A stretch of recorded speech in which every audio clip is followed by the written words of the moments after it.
great. What are your concerns about her physiologically, medically? Okay, here's the thing. I think you did a great job in your video. You are so talented, and I think you're going to have a great career ahead of you. Thank you. But when I look at you, I worry that at such a young age, if you keep up the habits that you have, you may increase your chance for so many diseases and premature death and orthopedic problems. And you and I come from a similar background. I come from a long line of obesity. And so when I hear people say genetics, that is not a life sentence toward obesity. I'm living proof. I eat, exercise daily. I make healthful food choices. Now, does that mean everyone has to be the same size? Please, nobody say that. No, that's not the message. The message is, like you said, we have to do what's best for ourselves and forget dieting. You and I agree on that. Failure rate is so high, and it starts you into a lifetime of But Joy in her dieting. video goes, if you want to make sure that you're going to be thin, you better have 2 thin parents. Which I don't. You don't. And I don't have thin grandparents, aunts, and uncles either. Kelly, where are you on that? MeMe, you just said something that I think is key to the whole issue. You turned and you looked at Joy and you said you're worried for her health based on her body size. Well, statistically speaking, that's there's a lot exactly to back what that you up. said. Yes, and I will point out there is a difference between association and causation. But in particular, I want to make a statement, and I hope everybody will remember it. MeMe, you cannot tell any more about a person's healthy living lifestyle and actions by looking at their body size than you can tell how hard they work by looking at the balance in their bank account. Kelly,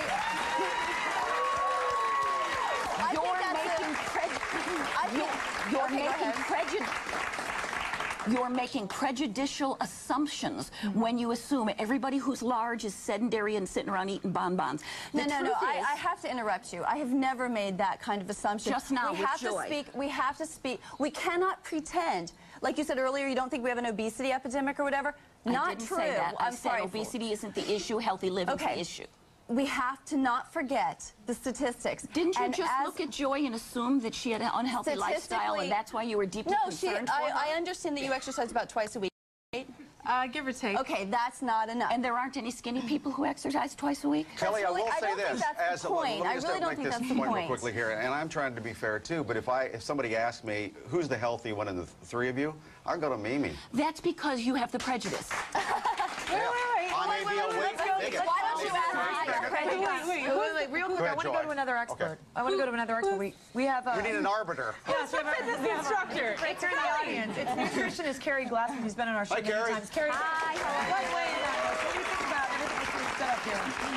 Hi. Help. I think, okay, first of all, let's just say the National Institute of Health says that if you have a body mass index, which takes into account your height and your weight, of above 30, you are obese. What that basically means is that you have a certain amount of fat on your body that is going to place you at risk for everything from stroke to other heart disease to cancer to diabetes. Now, all there are saying some very valid points. I think, first I want to applaud Joy and Jordan. I love that they love their body. I love that they're not saying, oh, I can't go to the beach until I'm this size, or I'm not going to ask that guy out until I'm this size. I love it, because that is the most important thing, is to be comfortable with who you are. And then I always say, and I tell clients of all sizes this, I say, be happy with what you were given genetically, what you were given, but make the best you. So that means, and one thing that I think Joy has said that's amazing is that she says, I diet healthy, sorry, not diet, but I eat healthy and I exercise and I love myself. That's great. However, we could also say, you know, different people have to work at different things. So for example, you know, even though you do eat healthy and you are, you know, and you love yourself, that's fabulous. Maybe you're eating too many calories. Maybe you could lose a little bit of weight in your midsection to prevent diabetes. So, but does obese automatically equal unhealthy? If you are obese and you exercise, you've decreased your risk for many diseases versus being obese and eating Twinkies and Doritos. Why am I just watching when I eat so much, Kelly, because I always hear my entire life, if you have extra pounds on, oh, it's damaging your heart. You're going to have a shorter life than the thinner person. What I want to say is that... You may. That's what Carrie said. You may. You're definitely at a risk, even if, and it's just, but those are some of the things we're given. That, again, is the association, not necessarily the causation. I can't help but wonder how much of the extreme stress from the war on obese people which they call a war on obesity, but if you're plus size, you know it's a war on you. How much stress is involved in the difficulties with our health? We don't know because, quite frankly, it's very difficult to find any plus-size people that have ever been studied to find out whether or not it's the stress of living in a size prejudice culture that causes the problems. It's an association, not a causation. What I want to say about that could add to it. The beautiful nutrition that you describe, and I'm so glad to hear you champion it. I want to talk about motivation. If you're eating your fruits and veggies, okay, you're even able to cram 9 of them down your throat like the government recommends. And you're eating your fruits and veggies because you don't like the thickness of your middle, you don't like the size of your body. You're eating your fruits and your veggies hoping parts of you will disappear to criticize your body. Every time you do it, you are participating in body criticism. If you're eating your fruits and veggies because your bright and sparkly body that you love and deserves care is your motivation for self-care, not changing size, then every bit you eat is an act of self-nurturing. MeMe, yeah, I got a heart. I think you're hilarious, and your gift for gab is amazing, but it's mumbo jumbo. We've got an obesity crisis. 2/3 American adults are making themselves sick. If you're not worried about this, I let you finish. No, I let you finish your statement. Let me finish mine. 2/3 of American adults are making ourselves sick. We are passing those behaviors on to our children. 30% of our children are overweight. We've got to stop pretending. If it's stress or if there's other things making you do that, unless ESP is putting the food in your mouth, that is not the causation. Your actions are the causation. And anybody who has an overweight child, and no one's going to like what I'm about to say, if you have an overweight child, that is America's most pleasurable form of child abuse. Your child enjoys it, but you are hurting your child from a social and emotional standpoint and the long-term health. No, I don't know anyone's individual outlook, but we can't deny the statistics. We've got to stop kidding ourselves. We cannot be afraid to use the word overweight out loud. Some of the comments that you've made, in particular with regard to Jordan, have caused you to receive death threats and things like that. Just give us an example of some of the things that have happened to you recently. Well, nicer people have wished cancer upon my children and compared me to Hitler, Saddam Hussein, Pol Pot, and Stalin. But guys, look, this is a big deal, and people cannot be afraid. American Medical Association backs me up. We cannot be afraid to use the word overweight, which is the word I used in describing Jordan Sparks.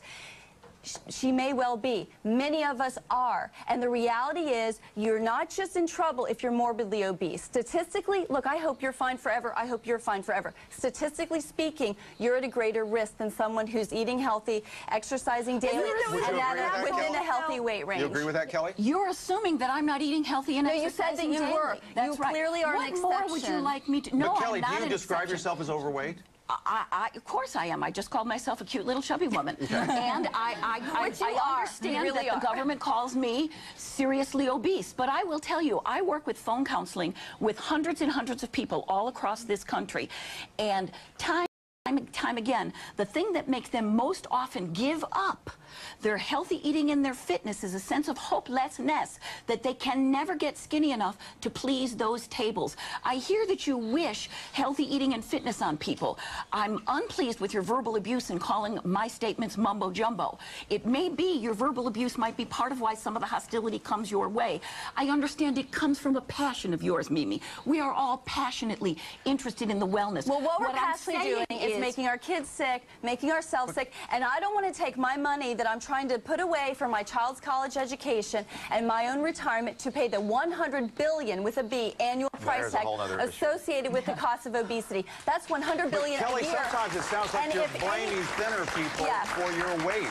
If you want to choose a lifestyle that will... It's the stress that we're putting on you sometimes? No, not we. Our whole culture, and the culture includes everybody of all sizes. Yeah. I personally have a whole built that's very reasonable, and I really do minimize my stress. What I'm saying is people of all sizes, small, medium, and large, need to eat healthy, and when people of all sizes eat healthy, we are not all going to get skinny. Log on to MJShow.com. Exactly. Let us know where you stand on Juliet, the don't you weight think? debate. Well, just looking at it, it seems like it's somewhere down the middle again. Everything in moderation, nothing to excess. So, Carrie, is that maybe the ideal is somewhere in between them?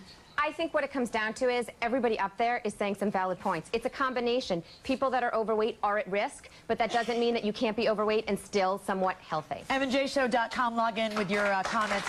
All right. Thank you very much, ladies. We appreciate it. Thanks, Carrie.